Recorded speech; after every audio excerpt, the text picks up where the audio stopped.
Hey, John Gilroy here. Everybody has heard about Google. Today, let's take a look at Google Public Sector. Hit the music, Manny. Welcome to the Federal Tech Podcast, the podcast that connects you to federal technology leaders. My name is John Gilroy, and I will be your moderator. Face-to-face in the studio today is Ron Bushar, Chief Information Security Officer and Managing Director of Google Public Sector. Ron, how are you? Great, John. Thanks so much. Happy to be here. And we are recording this from the Google building in Reston, Virginia, right near the Metro stop. What a great location, huh? Yeah, it's not bad at all. It's a pretty cool-looking building, too. It looks like it's about to fall over onto the highway, but somehow it never does. Yeah, everyone knows they're building to drive by it. Yeah. Well, I just want to bring in Google today to talk about what they're doing in the federal government. I mean, you guys have just been in the federal government for a few years. 2022, you started, and now you just exploded in the scene, didn't you?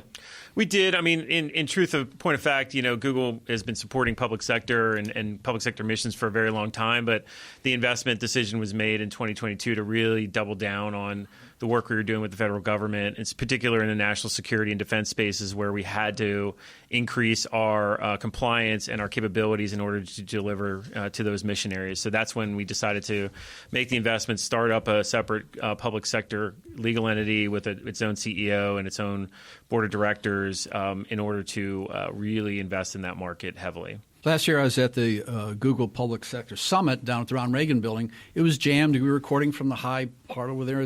It was very exciting. All kinds of new things, and I can't imagine what's going to be new this year. It's a whole new show, isn't it? Yeah, definitely. We're obviously everything is focused on AI. We made some major announcements just this week around some of our investments in AI for public sector. And we're going to be heavily focused on both AI and security at this year's summit. And a lot of focus is really on how we are impacting mission and where we're bringing those capabilities, not just theoretically or kind of, in the cloud, so to speak, but really more on the ground with our customers where we're making impact and where we can really drive innovation and efficiencies in government. Speaking of driving, if you're driving and listening to this podcast, what I'll do is I'll put a link to the event. You can register and go to the event. I think it's on October 29th. Is That's that right? correct, yep. Yeah. So you can just go to federaltechpodcast.com and sign up for the event.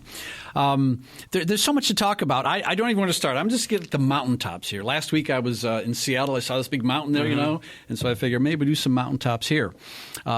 There's a buzzword floating around. It's called, cloud native application. Right. And so there are debates on both sides of this issue. So from your perspective, or Google perspective, what is a cloud native application and how can Google assist the federal government in leveraging that technology? Yeah, I'm going to date myself here. So I go back in the federal days of everything had a boundary, right? And the boundary used to mean a physical network boundary. You have a firewall, you have a full stack of security, and the way you access applications was through that boundary system. So it had a point in physical space, really, on how you do that.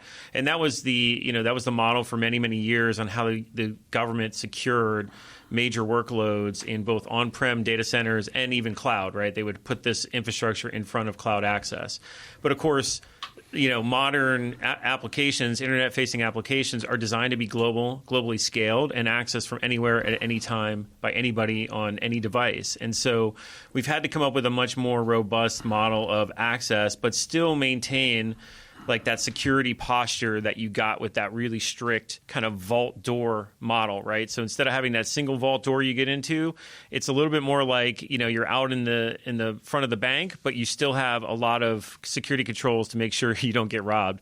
And so with a cloud native application model, you have all the same features and functions from data protection to identity and access management to logging and auditing and incident response, but you do it in a way where it doesn't really matter where the customer is accessing from, and there's no real defined boundary conditions. So it's all done essentially in software, and it's done in a more ephemeral, less stringent network control plane model. The advantage to that is scale, right? For one, you don't have to build multitudes of these vault doors for access. And it allows you, again, to have that kind of what citizens typically are expecting now, right? Especially younger generations, they expect the same kind of application access to their public sector, things that they want to access as they do with their banking or with their, YouTube or whatever it is, right? So we're trying to bring that experience to the public sector capabilities that we're driving for our customers. Ron, I'm taking notes, and you said anywhere, anytime. Yeah. And I thought about one of my favorite podcasts is called Feds at the Edge. Mm-hmm. Right. And I think some people think the edge may be California or something. Mm-hmm. And I was at a conference recently where the edge was outer space. It was MEO and geo orbit. Right. And so what can Google do to help our people who are on the edge? I mean, and there's so many sensors and all kinds of different applications now for Feds at the edge. Yeah, it's a great question. So a lot of our focus, you're not wrong, is on that kind of mission forward support, right? So that can be anything from obviously a warfighter, but also you think about diplomatic missions. You think about, as you mentioned, other agencies that are doing things like regulatory compliance or other things with partners around the world. You need to have the ability to have that same sense of security as you're forward deployed. And so what we've built are models on top of that foundational infrastructure that we just talked about that allow us to bring really cutting-edge capabilities all the way out to that edge compute area, which typically used to be very challenging. So we've engineered some really innovative solutions that allow us to bring the bulk of our AI models into a lighter weight platform. There are some limitations, obviously, but still enabling that kind of forward deployed mission. You combine that with Google's global footprint and network capacity, we can then also enable some really fast transport either back to the homeland or anywhere else in the world as part of that mission advantage or mission support. So I think the whole paradigm is shifting from very, call it degraded sense of when you're not home or you're away from home to you can basically have the same capabilities anywhere in the world in a very lightweight mobile package that allows you to, really bring innovation to the mission. Speaking of podcasts I listen to, another one I listen to is Dr. Zero Trust. Zero Trust is a trending topic. That's a real It's a real podcast, Dr. Zero Trust. All right, I got to sign up for that one. It's Dr. Chase Cunningham. Okay. And so it's a hot topic, and I think this is a topic in the federal government. Yeah. So I'm going to read a quote about Zero Trust, and you tell me who said it, okay? Okay, sounds good. For $10,000 in cash, here's the quote. Google was pioneering Zero Trust. Who said that? I think that was my boss, Karen DeHutt. Yeah. You go to YouTube, and boy, she's got so much energy. I heard an interview this morning, and she was just like exploding into all kinds of information. So really, so you're telling me you were into Zero Trust before Zero Trust was cool? Yeah, I mean, it's kind of true. It's one of those things that a lot of people don't really associate with Google necessarily. But, we've had, when you think about Google and the way they build out their infrastructure, and again, this is way before public sector, they had to build a global network that could essentially, serve up search, right, ads, obviously, YouTube and other sort of content globally in milliseconds, right? And in order to do that, they had to build this massive scale infrastructure around the globe. The problem is, how do you secure something like that? Again, using the old paradigm of front doors everywhere, it's almost impossible. It's very difficult to scale, and it becomes extremely expensive and cost prohibitive. So really, Google thought about Zero Trust as a model, not just because it's better from a security paradigm perspective, but because it's the only way they could scale what they were trying to do with their core businesses around the world. The other thing that really drove it was we've had our own experiences here, unfortunately, with nation-state cyber attacks in the past that resulted in significant compromises of our infrastructure. And we realized that in order to properly secure a global compute infrastructure like we have, you're not going to do that on kind of legacy security architecture models. So we really had to innovate and think through what does it mean to have content-aware, context-aware access, basically access anything from an untrusted endpoint, but be able to trust that that connection is now secure once it's established, and again, reduce or eliminate that connection when there's something unusual that's detected with it. So all the main tenets of Zero Trust that we see now with like DoD's model and others, really Google innovated on almost a decade or more ago. And really, again, I'm putting my old hat on here, back in my Air Force days. It's not all that different from role-based access control and the old models of security, just in a more modern form. RBAC, I remember studying that years and years ago. My. During this video with Karen, she was a great speaker, and I was taking notes going, well, I don't know if I'm going to have to check with Ron, see if this is really true. So there's a 70% discount that GSA is getting for Google. I mean, this is just unheard of. Yeah, we really leaned into the administration's goal here of driving government efficiency, right? And so how do we do that? Well, certainly we think there's a lot of efficiency gains to be had with our AI technology and capabilities and what we can offer into that space. But of course, you have to be able to get access to it. And so we thought really carefully about how do we drive adoption for what we believe to be the best AI technology in the world. And one way to do that is obviously offer it at a extreme discount and make it available for people to start using and innovating with. What we find often is, especially when you've lived in a certain technology ecosystem for a long time, you kind of get used to how to build your business around that technology instead of the other way around, using the technology in order to enable your business. So what we're trying to drive is really early adopters and innovators to try out our capabilities, to start to put them into government missions across the spectrum, and really see where there's opportunities to drive efficiencies and effectiveness. And so, in order to do that, we're really driving home that idea of we want everybody to get on board and start using the tools that we have available. About a half hour ago, I was sitting in your lobby here, and I was waiting a few minutes, got out my trusty phone, I went to Google Trends, and I typed in agentic AI. Yeah. And you can do that. This is the biggest hockey stick I've ever seen. I mean, it's just exploding. I imagine the conference is coming up. There's got to be many sessions just what exactly is agentic AI and how it can help the federal government. So it's a hot topic. Yeah, absolutely. I mean, I think, this is the part of the challenge we have, as I mentioned earlier, with thinking through adoption and what can you actually do with AI. I think we had the first generation of AI. Really, the beta version of AI was what we were doing behind the scenes at Google for a long time with search and algorithms that wasn't really public facing. Then you had this explosion, right, a couple of years ago of chatbot AIs, right? So the interactive,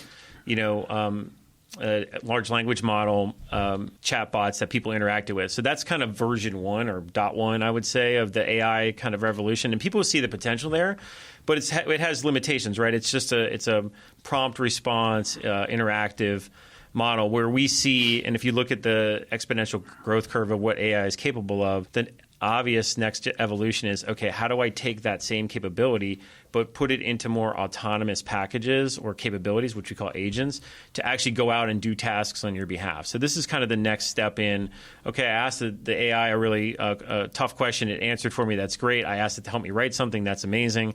How do I actually give it a task for the day? It can go do that, right, on the internet. Book something for me, schedule meetings, do a bunch of those sort of things. Or in the security context, which I think is more impactful, honestly, is to have it go out and act as an autonomous security agent in your environment, search for signs of bad things happening, bring that data back, recommend course of action, right? Today, I can have an analyst query an AI agent, right, to help answer questions.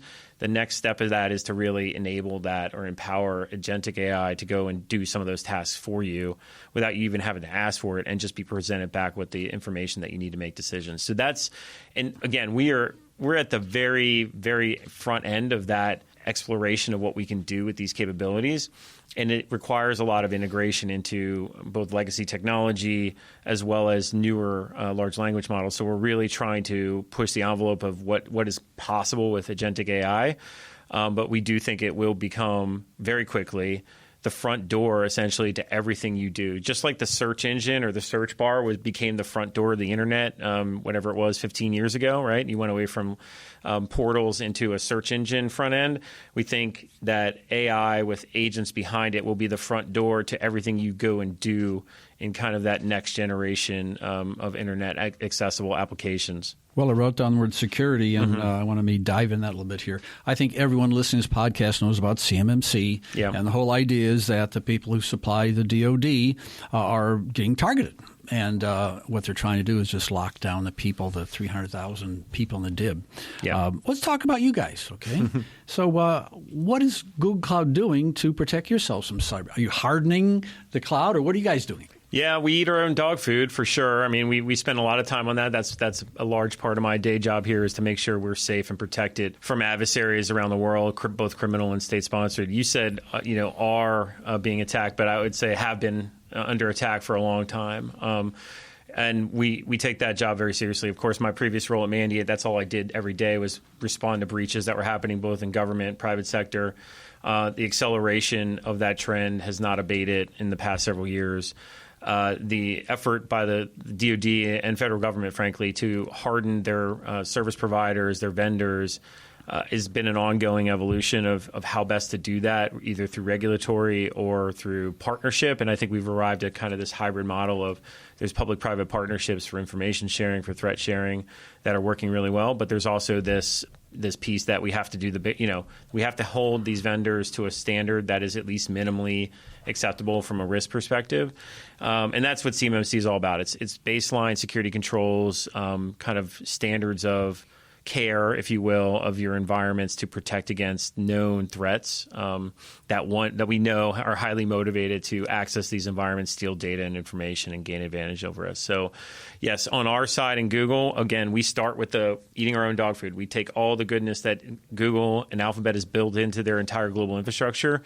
That's kind of our starting point, and then we're adding on top of that because we are a public sector entity. We have obviously additional regulatory requirements we have to meet, and we have an additional target on our back because of the types of customers we work with and the data we handle, as you mentioned. So we layer on top of the baseline security capabilities that Google brings, and we use our own environments. We use our own assured workloads and assured workspace environments, but then we layer additional security controls on top of that, and we monitor it 24/7 with experts and AI to support detection and response if in case anything does get through those defenses.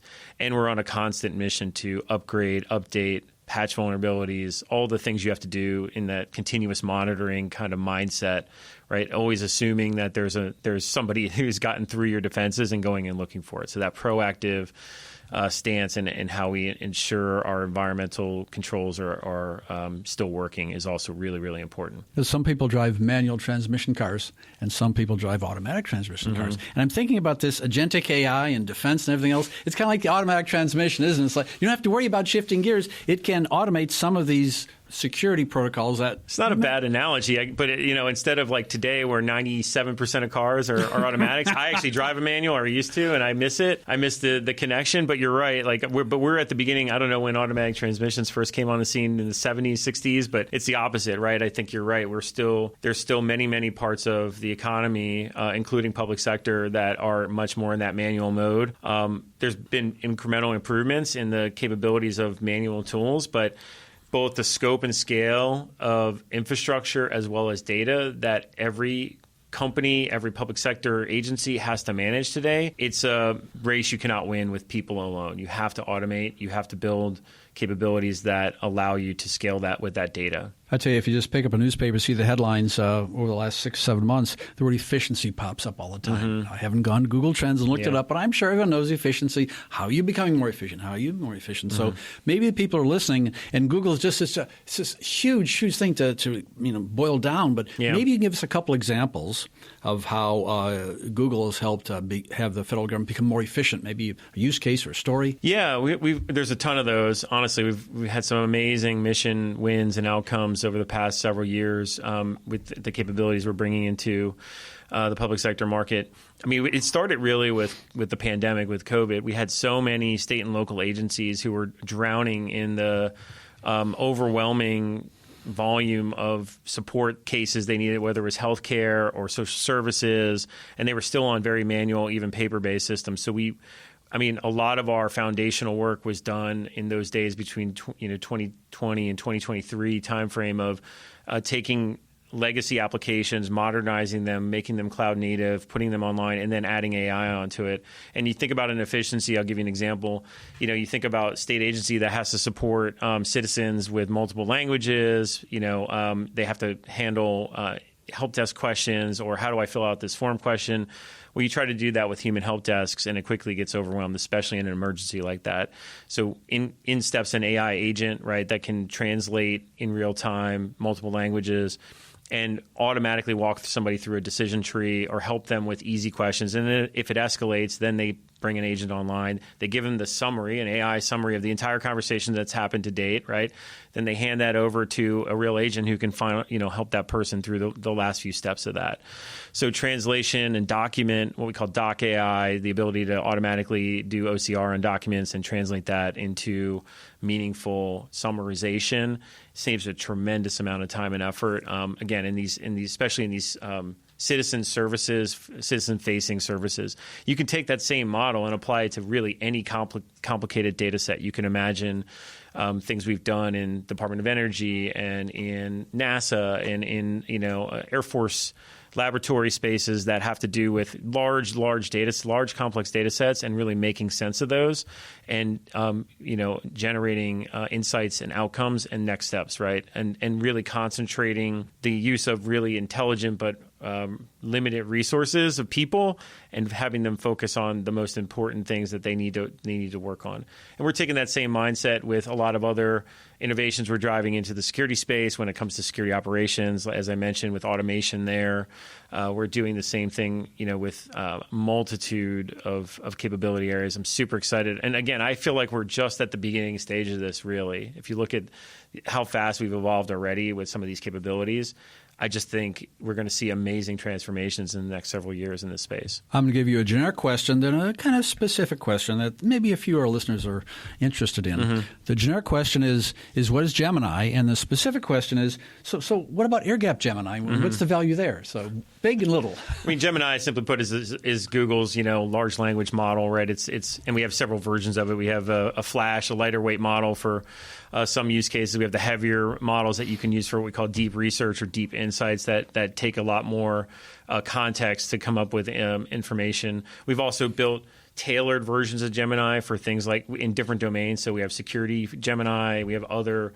models that have been specifically trained on domain expert information and validated by human experts for their accuracy. So those are all kind of the core models we use that underpin all of the AI and agentic capabilities that Google applies. So the obvious front door to that is the chatbot, as I mentioned, which people use on a daily basis just for whatever questions they have to ask. And we're using it as the front end of search now too, obviously, for summarization and quick answers to questions before you get to direct search results.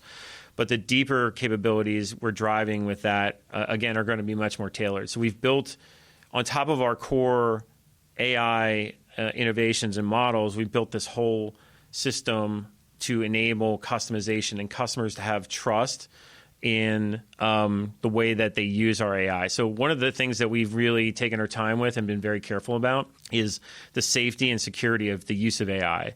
There's obviously a lot of power in this tool and these capabilities, but just like anything else, it can be misused, and there can be potential unintended consequences. So we've been very thoughtful about how we put controls around the use of our AI and the way we enable that for customers to very discreetly choose, right, what they train with, how they use the data, how they can validate the information coming out of our system, so that they don't just rely on the AI said something, is that accurate or not? Well, you can have a human validate it because you can have it backtrace all the data and all the resources it used to come up to that conclusion.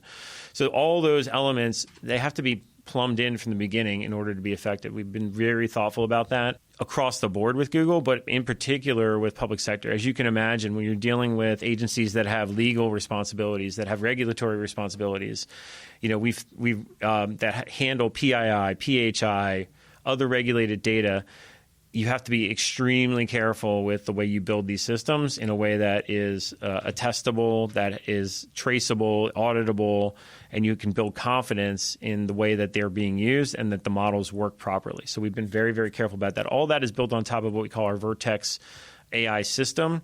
And then on top of that is what you mentioned, which is the agentic piece of that, where you're actually building agents out that go out and do this work on your behalf. So that's kind of the stack that's been built up.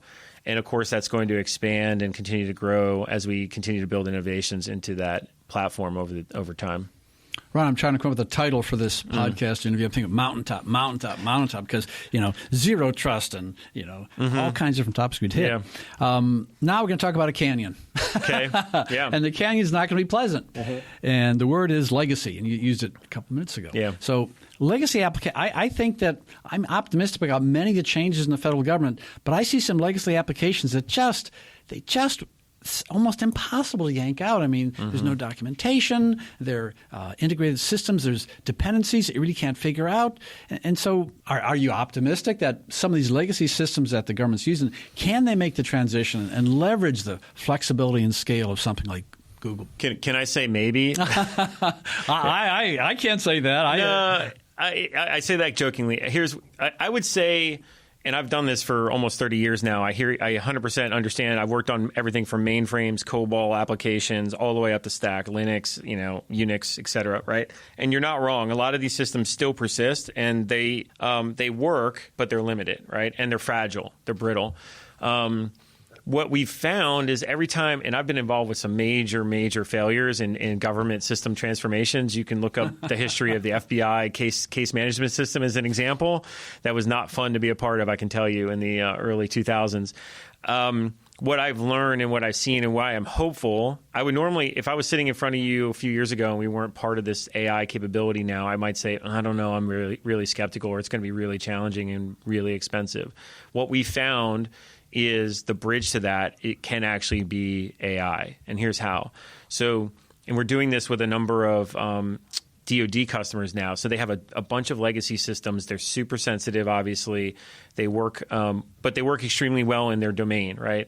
And so what we've been able to do, so you want to improve those. You want to make them more predictable. You want to make them more resilient. If you want to go modernize 20 different applications that have been built, from the 70s onward, that's going to be extremely expensive, extremely time consuming, and it may or may not work. Instead of ripping and replacing all those systems, what we've done is glued them together, with APIs, with software integration, and with AI layer on top. So now we can derive insights, we can adapt, we can do all the things on the front end that modern users are used to seeing with applications and dashboards and data without having to really touch the underlying systems at all. So you built a stack on, it's almost like building New York City on top of, you've got a subway system that's really old, but then you build some modern pieces on top of that, and then you build skyscrapers on top of that, right? So we're building the skyscrapers on top of the foundations that there's really nothing necessarily wrong with them. They're just, they can't adapt to the things you want them to do. So we found that by a combination of software innovation, AI capabilities on top of these legacy applications, it can at the very least be a bridge to modernization. And in some cases, it's the good enough solution, and it gets you what you need, right? And you can do it at, orders of magnitude less cost than it would take, and time and effort and disruption than it would take for you to actually rip and replace all of these legacy systems. So I really think in a lot of cases, don't get me wrong, I think there's absolutely places where a complete overhaul is required, it's necessary, it will have to be done. Even there, I think there's opportunities, again, to do it from a software-based perspective, to do it with innovation and capabilities that are much more flexible than traditional, what I would call traditional IT, legacy IT models and architectures. But absent that, I think the pathway we're really showing and proving with a number of our customers is this integrated API, software integrated model to bridge that legacy to modern gap. And I'm really excited about what we can do there. And if you have further questions, you can attend the Google Public Sector Summit on, I think it's October 29th. That's right. It's Ron Reagan building, I think. Yeah. And we just hit the mountaintops. You want to go into canyons? You can grab Ron and say, let's go to this canyon. Let's talk about refactoring, buddy. And there's a lot of sticky wickets involved in some of this transition, but there's always going to be. There's always difficulties and change, but there's always light at the end of the tunnel. I'm glad you're optimistic about it. Yeah, absolutely. Good. You have been listening to the Federal Tech Podcast with John Gilroy. I'd like to thank my guest, Ron Bushar, Chief Information Security Officer and Managing Director of Google Public Sector. Thanks, John. It's been great.